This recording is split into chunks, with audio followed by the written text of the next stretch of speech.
अंगुलीमाल हृदय परिवर्तन की कहानी। मगध राज्य में एक खूंखार डाकू था जिसका नाम अंगुलीमाल था। वह इतना क्रूर था कि लोगों में उसका नाम सुनते ही थरथर कांपने लगते थे। वह रागीरों को लूटता, मार डालता और हर मृतक की एक उंगली काटकर अपनी माला में पिरो लेता था। इसी भयानक माला के कारण उसे अंगुलीमाल कहा जाता था। उसका आतंक इतना गहरा था कि कोई भी उस जंगल से गुजरने की हिम्मत नहीं करता था जहां वो रहता था। एक दिन भगवान बुद्ध उस इलाके में आए और उन्होंने उसी जंगल से होकर जाने का निश्चय किया।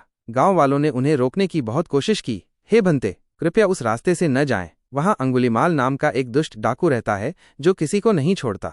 परंतु बुद्ध मुस्कुराए और शांत भाव से बोले, मुझे कोई भय नहीं है। बुद्ध निडर होकर जंगल में आगे बढ़ते रहे। थोड़ी ही दूर पर एक विशालकाय व्यक्ति हाथ में तलवार लिए उनकी ओर लपका। ये अंगुलीमाल था। वो गुर्राया, रुक जा भिक्षु, क्या तूने मेरे बारे में नहीं सुना? मैं अंगुलीमाल हूँ। बुद्ध ने शांत चित्त से उसकी ओर देखा और उतनी ही शांति से बोले, मैं तो पहले ही रुक गया हूँ अंगुलीमाल, अब तुम कब रुकोगे?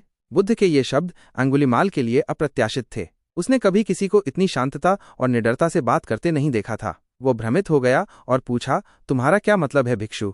बुद्ध ने समझाया, मैंने तो हिंसा और बुराई का रास्ता छोड़ दिया है, इसलिए मैं रुक गया हूँ। लेकिन तुम अभी भी लोगों को मार रहे हो, डर फैला रहे हो। तुम कब इस हिंसा और अपराध के मार्ग से रुकोगे? इन सरल यट गहन शब्दों ने अंगुलीमाल के हृदय को भेद दिया। उसने पहली बार अपने कृत्यों के वास्तविक अर्थ पर विचार किया। बुद्ध की आंखों में उसने कोई भय नहीं, केवल असीम करुणा देखी। उसी क्षण अंगुलीमाल को अपने पापों का गहरा पश्चाताप हुआ।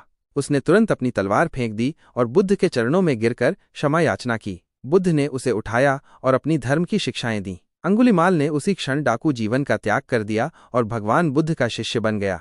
अंगुलीमाल, जो कभी आतंक और क्रूरता का प्रतीक था, एक शांत और ध्यानमग्न भिक्षु में परिवर्तित हो गया। उसकी ये कहानी हमें सिखाती है कि सच्चा पश्चाताप और सही मार्गदर्शन किसी भी व्यक्ति को अंधकार से प्रकाश की ओर ले जा सकता है और कोई भी व्यक्ति इतना बुरा नहीं होता कि वो बदल न सके। क्या आप बुद्ध से संबंधित कोई और कहानी सुनना